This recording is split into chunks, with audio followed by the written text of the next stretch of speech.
मंजिल ने हौसलों से कहा कि तेरे बस की बात नहीं।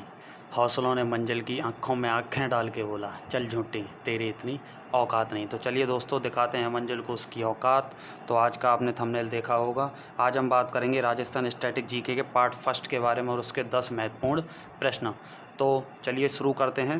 राजस्थान स्टैटिक जीके, आपको याद रखना है ये सारे वो प्रश्न हैं जो कहीं ना कहीं किसी ना किसी परीक्षा में आए हुए हैं। तो सबसे पहले अगर प्रश्न की बात करते हैं वो है आपके राजस्थान की विभाजक वर्षा रेखा।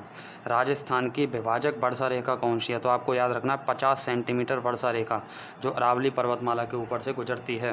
राजस्थान की विभाजक वर्षा रेखा 50 सेंटीमीटर वर्षा रेखा। भोराट का पठार, भोराट का पठार कहाँ पर स्थित है? तो भोराट का पठार कुंभलगढ़ राजसमंद से गोगुंदा उदयपुर तक स्थित है। कुंभलगढ़ राजसमंद से गोगुंदा उदयपुर तक भोराट का पठार। तीसरे प्रश्न की बात करते हैं, डंग गंगाधर क्षेत्र किस जिले में है? तो आपका जो डंग गंगाधर क्षेत्र है ये है आपके झालावाड़ ज़िले में। उच्च भूमि और मैदानी भूमि को मिलकर यह बना हुआ है डंग गंगाधर क्षेत्र, झालावाड़ ज़िले में।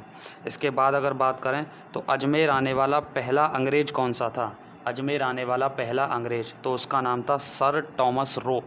अजमेर आने वाले पहले अंग्रेज का नाम क्या था? Sir Thomas Roe. ये 10 जनवरी 2016 को आया था जहांगीर के समय। उस समय वहाँ का शासक कौन था? जहांगीर था उस समय। 10 जनवरी 2016 को अजमेर में आने वाला जो पहला अंग्रेज़ था वो था सर टॉमस रो। इसके बाद अगर बात करें तो एक तो आप जलियांवाला बाग कांड जानते होंगे जो 13 अप्रैल 1919 को हुआ था, और उसी में राजस्थान का जलियांवाला बाग हत्याकांड किसे कहा जाता है? तो राजस्थान का जलियांवाला बाग हत्याकांड है नीमूचड़ा कांड अलवर में हुआ था।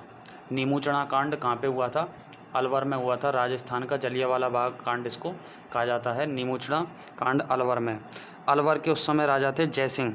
जयसिंह ने भूमि बंदोबस्त के लिए जो टैक्स लगाए जाते थे उसको 40% तक बढ़ा दिया था। तो उसी के विरोध में वहाँ पर विरोध हुआ था, और विरोध में ये कांड हुआ था नीमूचड़ा कांड। कब की बात थी? 14 मई 1925। 14 मई 1925 का उस समय था, और उस समय का जो अधिकारी था वो कौन था? छाजू सिंह। तो आपको याद रखना राजस्थान का जलियांवाला बाग का कांड, नीमूचड़ा कांड अलवर को कहा जाता है। क्यों हुआ था?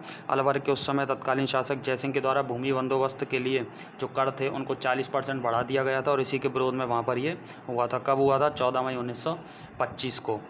आगे बात करते हैं, मारवाड़ यूथ लीग के संस्थापक कौन हैं? मारवाड़ यूथ लीग के संस्थापक, तो मारवाड़ यूथ लीग के संस्थापक हैं आपके जयनारायण व्यास। जयनारायण व्यास के द्वारा मारवाड़ यूथ लीग की स्थापना की गई थी।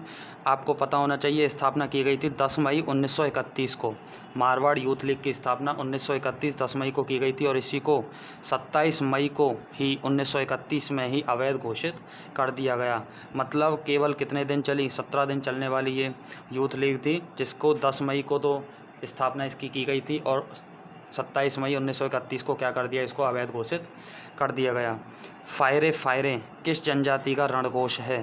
फायरे फायरे ये जो शब्द है किस जनजाति का रणघोष है? तो आपको याद रखना है जो फायरे फायरे है ये भील जनजाति का रणघोष है, जो कहाँ पर मिलती है? दक्षिणी राजस्थान उदयपुर में सर्वाधिक मात्रा में ये जनजाति पाई जाती है, भील जनजाति। इसका रणघोष क्या था? फायरे फायरे। इनको वनपुत्र भी कहा था। किसने? कर्नल जेम्स टॉड ने। कर्नल जेम्स टॉड ने इनको क्या कहा था? वनपुत्र कहा था। रेगुलेटिंग एक्ट कब आया? तो रेगुलेटिंग एक्ट आया था 1773 में। रेगुलेटिंग एक्ट आया था। धारी संस्कार जनजाति का संबंध